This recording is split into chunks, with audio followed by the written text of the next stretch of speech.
gradually by the effect of the momentum.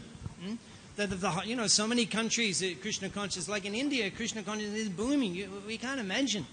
All over, there's all the big cities, huge temples.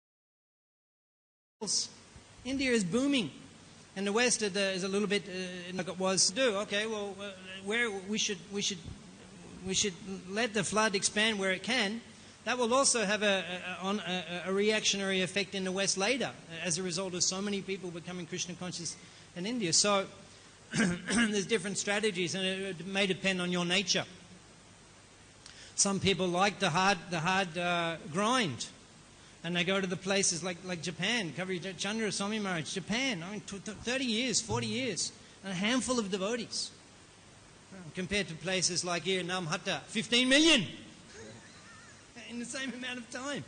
15 million people have been taken books and affected and are considered connected to Namhatta after 30 years of preaching. And in Japan, 15 or 20. Okay. So different styles of preaching, and some great souls, they sacrifice their lives for those hard grind. And that'll go on. But maybe things will change in the future. And we'll see, you'll see in Mayapur, all the shopkeepers will learn Japanese.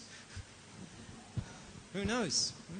So that's my answer, that wherever you can, like a flood, we spread Krishna consciousness. And also the dry areas also, we can't forget about those.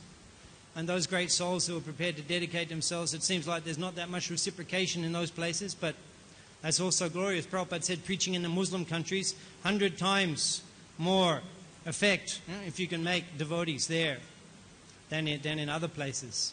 So it's more difficult, but it's very pleasing to the Lord. So we try our best wherever we can. We're just the beginning in this movement.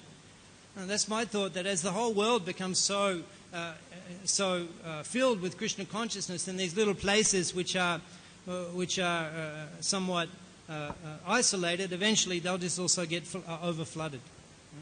That's what we hope for. Thank you, Prabhu. That's an excellent answer. And because I do live at the Mawulamba Hare Krishna farm, we do have a horse, and you're welcome to come and plough the fields behind the horse anytime. Hare Krishna. Thank you. Prabhupada ki, Srimad Bhagavatam ki, Gaur Premanandi, Hari Hari Bol.